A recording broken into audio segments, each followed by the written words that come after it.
बिस्मिल्लाहिर्रहमानिर्रहीम। अस्सलामु अलैकुम गाइस, आई होप आप सब खैरियत से होंगे। तो आज मैं आपके साथ शेयर करूंगी। तो अगर आप खीर को इस तरह से बनाते हैं तो सिर्फ आपके घर वाले उंगलियां ही नहीं बल्कि प्लेटें तक चाट जाएंगे। तो आज मैं आपके साथ शेयर करूंगी जी बहुत ही टेस्टी और मज़ेदार सी खीर।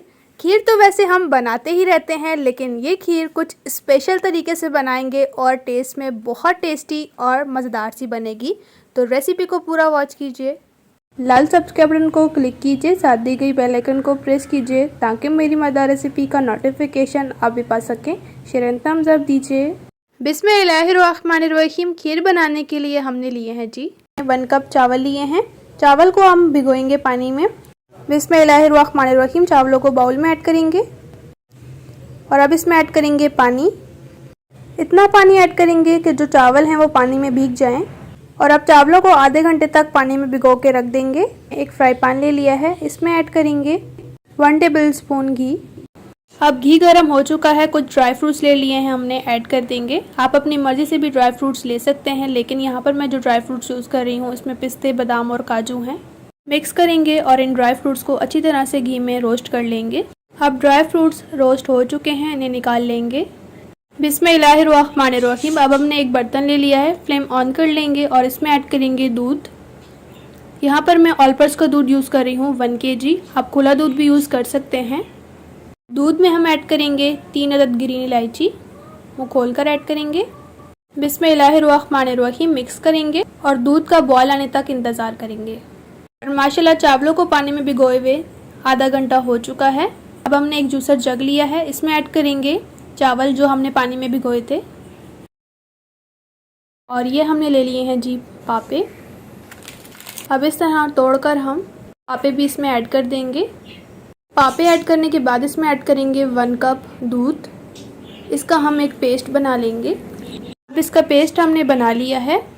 अब माशाल्लाह दूध में बॉयल आ चुका है। अब इसमें ऐड करेंगे पापे और चावल का पेस्ट जो हमने तैयार किया था। बिस्मिल्लाहिर्रहमानिर्रहीम। साथ साथ चम्मच की मदद से मिक्स भी करेंगे और पेस्ट भी ऐड करेंगे इस तरह से। अब आपने इस खीर को हल्की फ्लेम पर पकाना है तकरीबन 10 मिनट तक। ये पेशावरी खीर हम बग़ैर मावे के बना रहे हैं, लेकिन इसका टेस्ट ऐसा होगा कि जैसे आपने इसमें मावे का यूज़ किया है। अब तकरीबन खीर को पकाते हुए 8 मिनट हो चुके हैं। अब इसमें ऐड करेंगे शुगर 1/2 कप, या फिर आप अपने टेस्ट के अकॉर्डिंग भी ऐड कर सकते हैं, जिस लिहाज से आप मीठा खाना पसंद करते हो। बिस्मिल्लाहिर्रहमानिर्रहीम। मिक्स करेंगे। बिस्मिल्लाहिर्रहमानिर्रहीम। अब हमने एक फ्राई पैन ले लिया है, इसमें ऐड करेंगे 2 table spoon sugar, 1 table spoon पानी ऐड करेंगे। माशाल्लाह आप देख सकते हैं शुगर जो है वो मेल्ट होना शुरू हो चुकी है। अब मिक्स करेंगे। जैसे ही शुगर अपना कलर चेंज करेगी तो हम फ्लेम ऑफ कर देंगे। अब जो शुगर को हमने मेल्ट किया था उसे ऐड करेंगे ठंडा करने के बाद। अब आपने मुसलसल चम्मच चलाते हुए इसको अच्छी तरह से मिक्स करना है। अभी आपको इसमें गुठलियाँ दिखेंगी जो हमने मेल्ट हुई शुगर ऐड की है, लेकिन जब आप इसको अच्छी तरह से मिक्स करेंगे तो ये गुठलियाँ ख़त्म हो जाएंगी। अब इसमें ऐड करेंगे खेवड़ा वाटर 2 से 3 कतरे।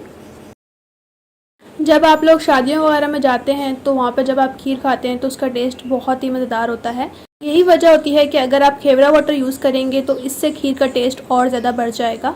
माशाल्लाह पेशावरी खीर तैयार हो चुकी है। फ्लेम ऑफ कर देंगे और इसे ठंडा कर लेंगे। अब माशाल्लाह खीर अच्छी तरह से ठंडी हो चुकी है। अब जो ड्राई फ्रूट्स हमने रोस्ट किए थे उन्हें ऐड कर देंगे। बिस्मिल्लाहिर्रहमानिर्रहीम। अच्छी तरह से मिक्स करेंगे। माशाल्लाह आप देख सकते हैं बग़ैर खोए के कितनी ज़बरदस्त खीर बनी है। अब पेशावरी खीर के ऊपर हम कुछ पिस्ते, बादाम वगैरह ऐड कर देंगे। तो फाइनली हमने बहुत ही टेस्टी और मज़ेदार सी खीर को कर लिया है जी डिश आउट। माशाल्लाह बहुत ही ज़बरदस्त बनी है बग़ैर खोए के। तो आप इस खीर को अपने घर में ज़रूर ट्राई कीजिएगा और मुझे फ़ीडबैक देना बिल्कुल ना भूलिएगा कि आपको मेरी इजी रेसिपी कैसी लगी। चैनल पर न्यू है तो चैनल को सब्सक्राइब कर लीजिए, बेल को प्रेस करना बिल्कुल ना भूलिए। इससे आपको मेरी मज़ेदार रेसिपी का नोटिफिकेशन सबसे पहले फ्री में देखने को मिलेगा। रेसिपी अच्छी लगी है लाइक करें, शेयर करें ऑल फ्रेंड्स एंड फैमिली के साथ। इंशाल्लाह नेक्स्ट रेसिपी के साथ फिर मिलेंगे। अपना और अपने प्यारों का रखें बहुत ज़्यादा ख्याल। Thanks for watching. अल्लाह।